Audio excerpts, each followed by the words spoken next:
नमस्कार दोस्तों, ये ईवीएस का दूसरा वीडियो है और मैंने प्रत्येक वीडियो में 50 क्वेश्चन लिए हैं और ये 6 वीडियो हैं। लगभग 300 क्वेश्चन है वन लाइनर। और जो संपूर्ण एनसीईआरटी है, ईवीएस है, उसको मैंने समेटने की कोशिश की है इन 6 वीडियो के अंदर। तो अगर आप इन वीडियो को अच्छे से देखोगे और इनका आप स्क्रीनशॉट ले लेना या किसी कॉपी पर अंकित कर लेना तो आपके लिए बड़ा मतलब कि लाभकारी होगा। तो ये दूसरा वीडियो की हम चर्चा करते हैं दोस्तों। बारिश के पानी को सुनियोजित तरीके से गड्ढे में इकट्ठा करना टाका कहलाता है। जो बारिश का पानी होता है उसको जो है अच्छे ढंग से इकट्ठा कर लेते हैं तो उसको क्या कहते हैं, क्वेश्चन पता किया है तो उसको कहते हैं टाका। जिन जीव जंतुओं के कान दिखाई देते हैं और शरीर पर बाल होते हैं वे बच्चे देते हैं। तो देखो, वे जानवर जिनके शरीर पर बाल होते हैं तथा कान बाहर दिखाई देते हैं वे जो है बच्चों को जन्म देते हैं, जैसे गाय, भैंस, बकरी या जो भी पशु हैं। और जिन जीव जंतुओं के कान नहीं दिखाई देते और शरीर पर बाल भी नहीं होते वे अंडे देते हैं, जैसे छिपकली, चिड़िया, कौवा तो और कबूतर। ठीक है, चिड़िया और कबूतर या छिपकली, तो ये क्या है बताओ। तो ये तो बड़ी एक जनरल सी बात है। आप प्रैक्टिकली जब ध्यान देंगे कि वे जिन जीव जंतुओं के कान दिखाई देते हैं, शरीर पर बाल होते हैं, बच्चे देते हैं, और जिन जीव जंतुओं के कान नहीं होते, ठीक है ना, और शरीर पर बाल नहीं होते, उन्हें वे अंडे देते हैं। तो देखो आगे देखिएगा, वे जीव जो दूसरों को मारे बिना अपना पोषण प्राप्त कर लेते हैं, ठीक है,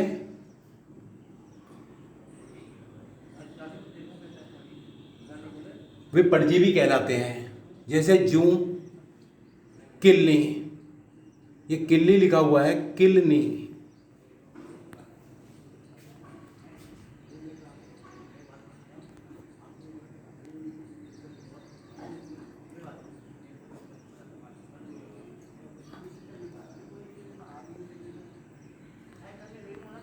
ये किलनी, ठीक है। वे जीव जो दूसरों को मारे बिना अपना पोषण प्राप्त कर लेते हैं वे परजीवी कहलाते हैं। जैसे जूं, किलनी, होता नहीं है कि सर में जूं हो गई, तो वो क्या है कि वो अपना पोषण प्राप्त कर लेते हैं, क्या कहलाते हैं, परजीवी कहलाते हैं। मतलब आप थोड़ा सा ध्यान दोगे तो बहुत अच्छे से कर पाओगे। उसके बाद देखिए, दो जीवों की लाभदायक साझेदारी ही सहजीवी है, और यह सहभागिता दो प्राणियों में, दो पौधों में और प्राणी पौधों में भी हो सकती है। तो देखिए, सहजीवी क्या होता है, दो जीवों की लाभदायक जो साझेदारी होती है उसको हम क्या कहते हैं, वो सहजीवी होता है। और ये मतलब जो सहभागिता है ये दो पौधों में और प्राणियों में या पौधे और प्राणियों में हो सकती है। जैसे भैंस के ऊपर बगुले का बैठना, तो ये भी एक हो सकता है, हो सकता था, होता ही है। क्वेश्चन पूछा गया है कि भैंस के ऊपर जो है बगुले का बैठना, तो ये एक बहुत अच्छा मतलब उदाहरण है। तो ये क्या है कि भैंस के ऊपर बगुले का बैठना क्या है, सहजीवी है। ठीक है, तो आपको ये चीज़ें पता होनी चाहिए। कैसे, देखो, भैंस के ऊपर बगुला बैठा है तो बगुले को भी खाना मिल रहा है, जो उसके मतलब भैंस में कोई भी मतलब छोटे छोटे कीड़े हो जाते हैं, कीड़े हल्के से जूं या इस तरह से उनको खाता रहता है। तो फ़ायदा किसको हुआ, बगुले को भी हुआ और भैंस को भी हुआ, क्योंकि उसके, ठीक है ना। तो दोनों में जो दो जीवों में लाभदायक साझेदारी होती है वो सहजीवी होती है, ठीक है ना। भैंस पर बगुले का बैठना। अच्छा, उत्तराखंड को फूलों की घाटी कहते हैं, ये पता होना चाहिए, उत्तराखंड को फूलों की घाटी कहते हैं। आगे देखिएगा, शिक्षा का अधिकार अधिनियम 2009, जो राइट टू एजुकेशन 2009 है, इसमें 6 से 14 वर्ष तक के बालकों को मुफ्त एवं अनिवार्य शिक्षा का प्रावधान किया गया है। और देखिएगा 6 से 14 साल तक के बच्चों को मुफ्त और अनिवार्य शिक्षा का प्रावधान किस में किया गया है? राइट टू एजुकेशन में। बच्चा चाहे गरीब हो, बच्चा चाहे अमीर हो, सभी के लिए प्रावधान है। गुलाब जल तथा ग्लिसरीन को मिलाकर उसमें नींबू की 2-4 बूंदें डालने पर उसे जाड़े में लगाने से त्वचा नहीं फटती है। ये तो जनरल बात है, आप जानते हैं। मडगांव गोवा में स्थित है, ठीक है। मडगांव कहाँ पर है? गोवा में। उसके बाद देखिए, केरल को देवताओं का देश कहते हैं। यहाँ एक स्थान से दूसरे स्थान पर जाने के लिए कैरी, ये कैरी नहीं है बल्कि ये फेरी है।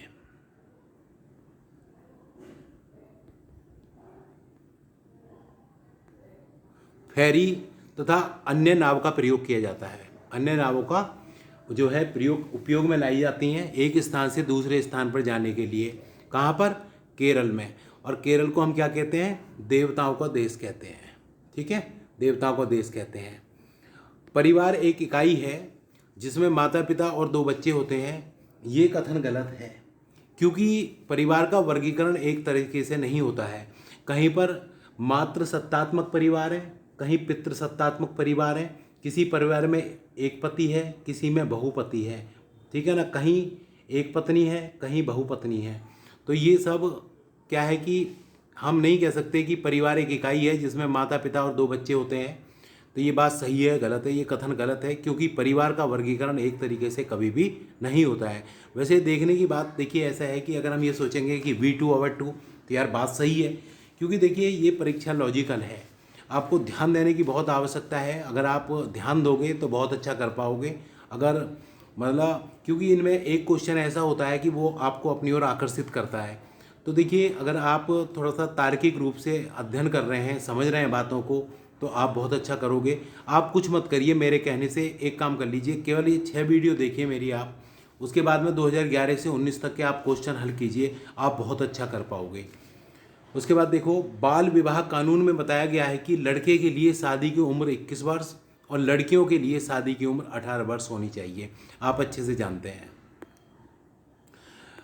कर्नाटक में प्याज की फसल की तैयारी जुलाई से शुरू होती है। जो कर्नाटक है, प्याज की फसल की तैयारी जुलाई से शुरू होती है और खूंटी से भूमि को नरम किया जाता है। खूंटी से भूमि को नरम किया जाता है प्याज की बुवाई से पहले, ठीक है ना। कुलीगे हल की तरह होता है, यह पौधों से प्याज को अलग करता है। तो ये बात हुई थी प्याज की। जानवरों में भी सुनने, सूंघने और बोलने की क्षमता होती है। जो जानवर होते हैं इनमें भी सुनने की, सूंघने की और बोलने की क्षमता होती है। रेशम का कीड़ा मादा की गंध को कई किलोमीटर दूर से महसूस कर लेता है।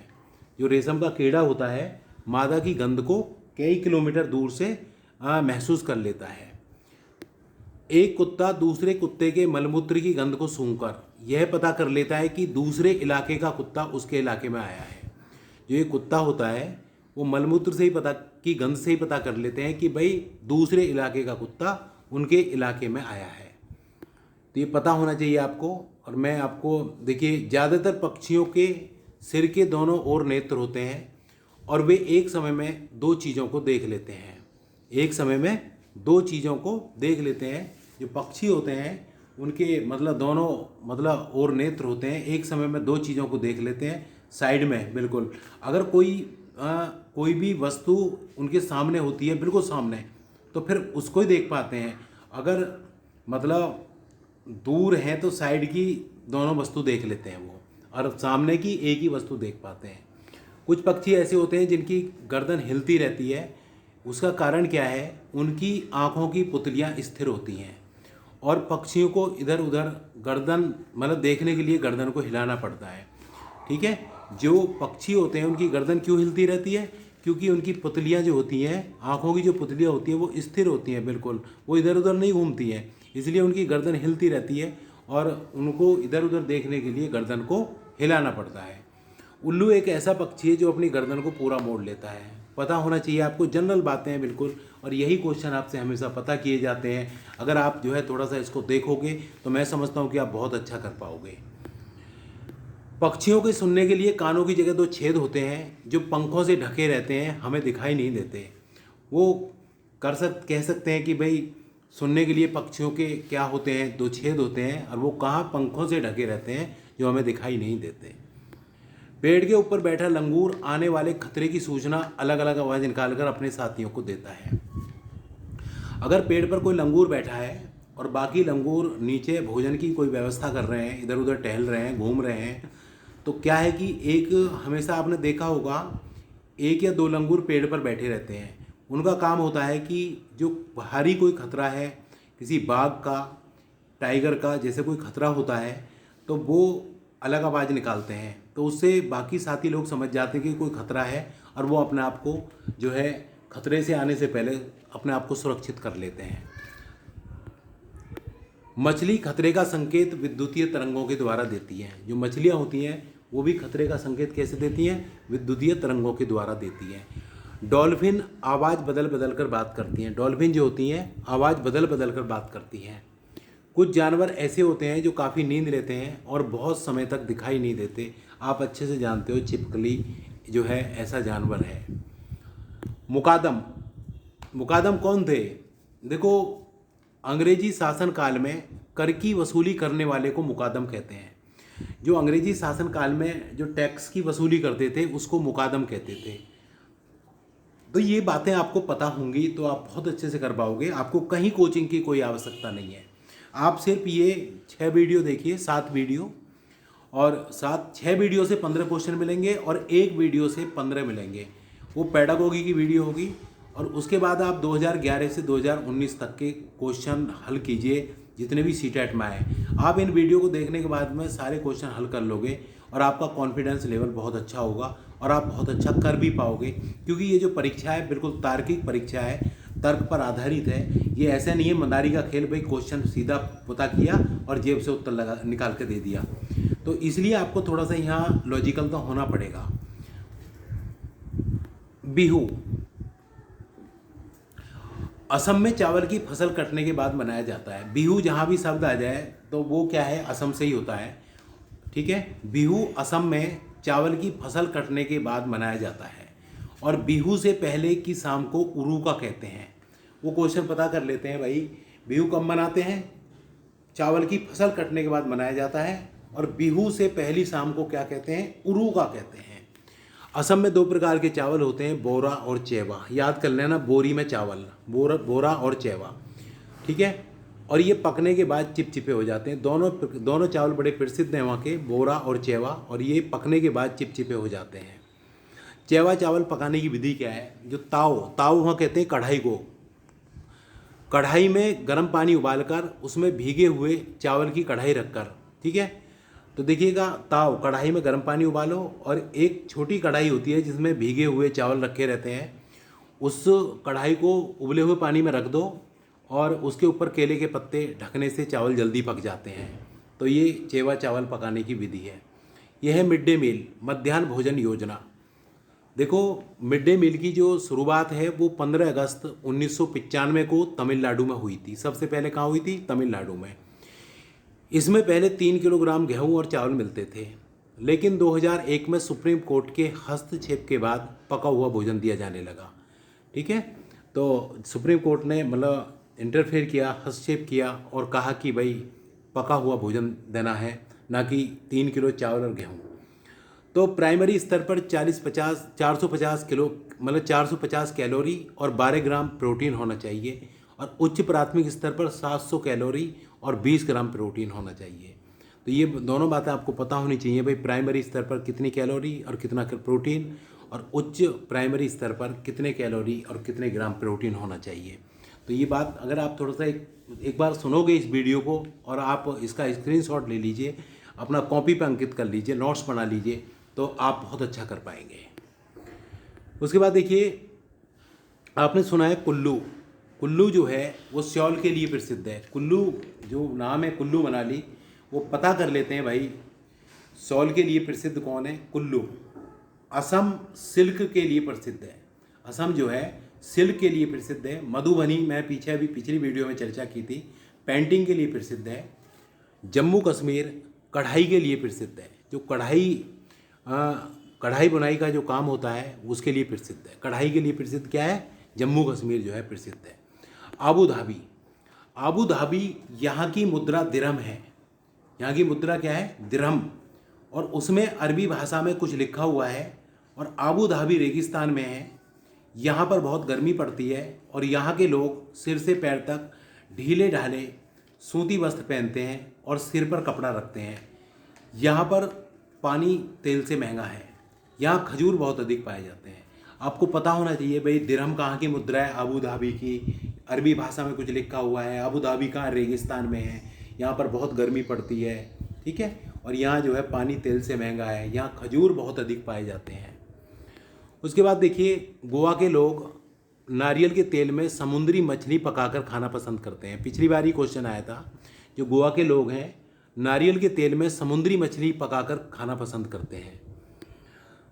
जिस व्यक्ति को सांप ने काटा है, जो सांप होते हैं काट लेता है, तो उसे सीरम की दवाई देनी चाहिए।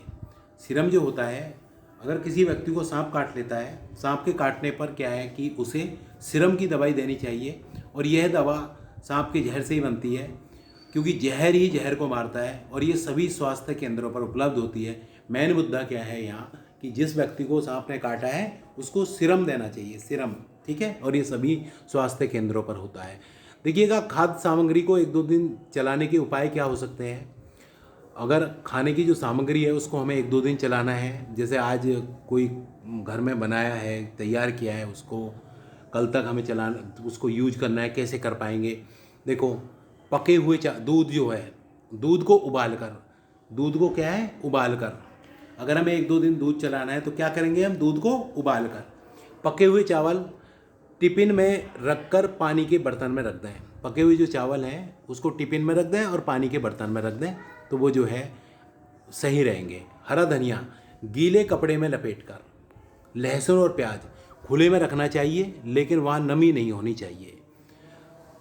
खुले में रखना चाहिए लेकिन वहाँ पर नमी नहीं होना चाहिए, ठीक है।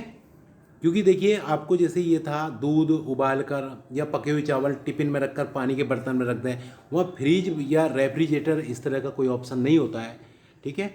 ये सिर्फ एक बात करते हैं कि हम, क्योंकि फ्रिज या रेफ्रिजरेटर कोई भी शब्द आएगा आप तुरंत बता दोगे।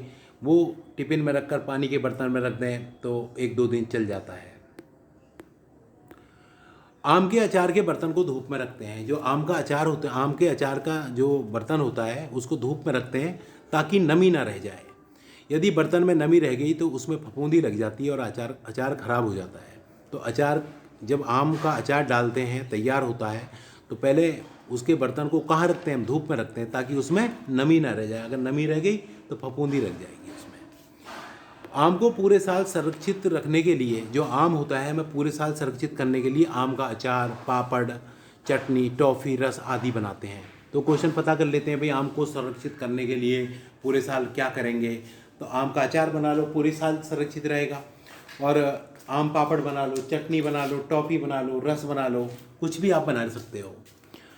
चने को अंकुरित करने के लिए चने को पानी से निकालकर कपड़े में लपेट कर रख देते हैं। अगर हमें चने को अंकुरित करना है तो क्या करोगे? चने को पानी से निकालकर कपड़े में लपेट कर जो है रख देते हैं, ठीक है। उसके बाद में देखिए, सोयाबीन की फली, सोयाबीन की जो फली होती है, सोयाबीन की जो फली होती है वो, सोयाबीन की जो फली होती है पकने के बाद स्वयं ही फटने लगती है, ठीक है। तो वो क्वेश्चन पता कर लेते हैं। सोयाबीन की फली जो है पकने के बाद स्वयं ही फटने लगती है, ठीक है। अब देखिए, विभिन्न देशों से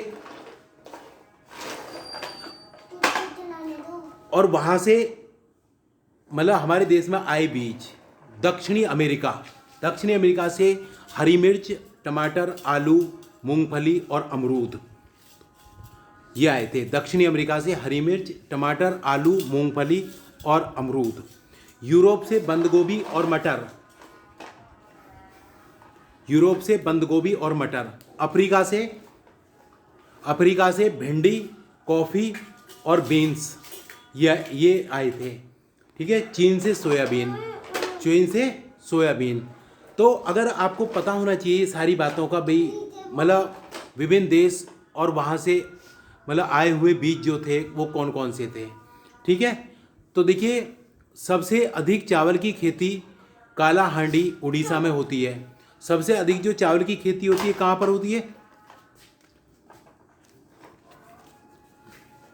कालाहांडी। और मैं आपको एक ज्ञान की बात और बताता हूँ। देखिए कालाहांडी में सबसे अधिक चावल होता है और यहाँ से जो है अन्य डिस्ट्रिक्ट के लिए भी चावल निर्यात होता है। और फिर भी कालाहांडी में बहुत ही गरीबी है।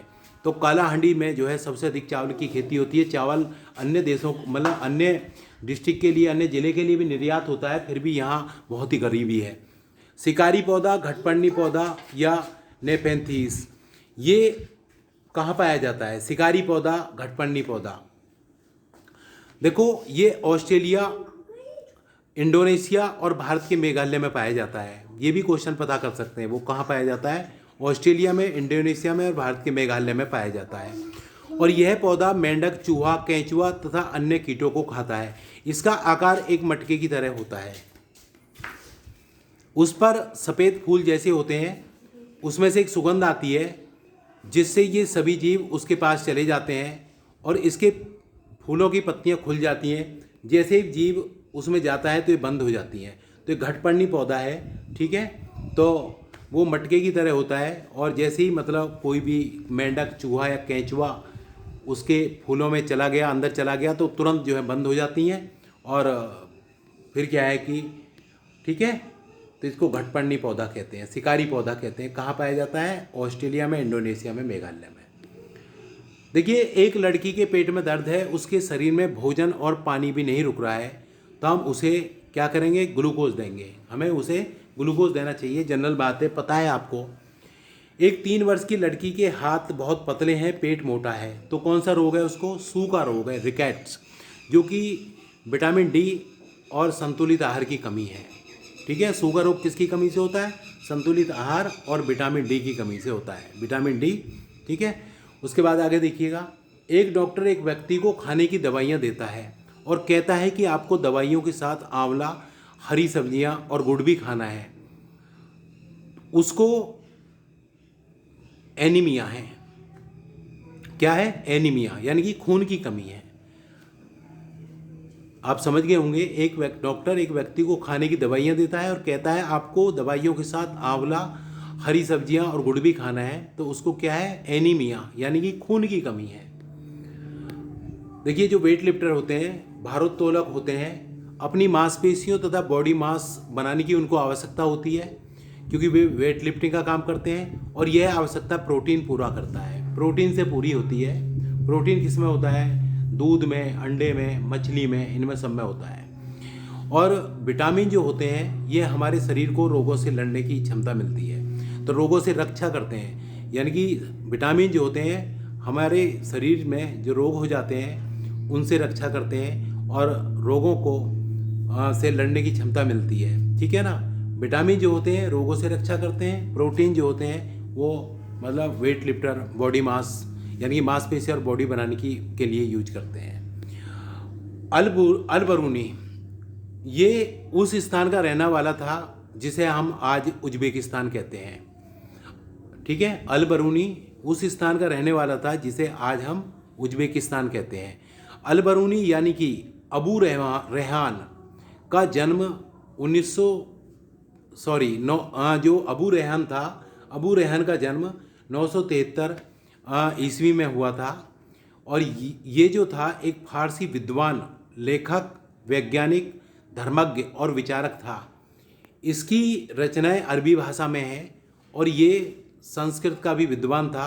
यह महमूद गजनवी के साथ भारत आया था और इसने 1030 में तारीख अल हिंद नामक किताब लिखी थी। तो क्वेश्चन पता कर लेते हैं कि भाई अलबरूनी कहाँ का रहने वाला था? उज्बेकिस्तान का रहने वाला था। तो आपको पता होना चाहिए ये कौन था। एक फारसी विद्वान था, एक लेखक था, वैज्ञानिक भी था, धर्मज्ञ भी था, विचारक भी था। इसकी जो रचनाएं किस भाषा में? अरबी भाषा में है। ये संस्कृत का भी विद्वान था और ये महमूद गजनवी के साथ भारत आया था। और इसने कौन सी किताब लिखी थी? ठीक है, अल हिंद नामक जो है किताब लिखी थी। और जो अलबरूनी है, इसने भारत के बारे में लिखा था, भारत के लोग तालाब बनाने में माहिर हैं, अगर मेरे देश के लोग इन्हें देखेंगे तो बहुत खुश होंगे। इन्होंने भारत के तालाबों की प्रशंसा की थी अलबरूनी ने। तो देखिए दोस्तों, अगर आपको ये मेरा वीडियो अच्छा लगा हो तो आप जो है लाइक करें और कमेंट्स ज़रूर दें। कमेंट दोगे तो हम भी मोटिवेट होंगे, आपके लिए बहुत अच्छा करूँगा मैं भी। शेयर करें अपने दोस्तों को वीडियो, ताकि उनको भी लाभ मिल सके, और सब्सक्राइब भी ज़रूर करें।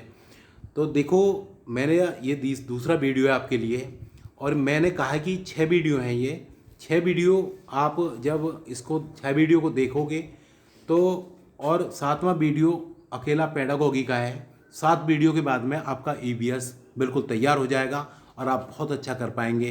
तो ये मेरा एक छोटा सा प्रयास आपके लिए है दोस्तों। बहुत बहुत धन्यवाद।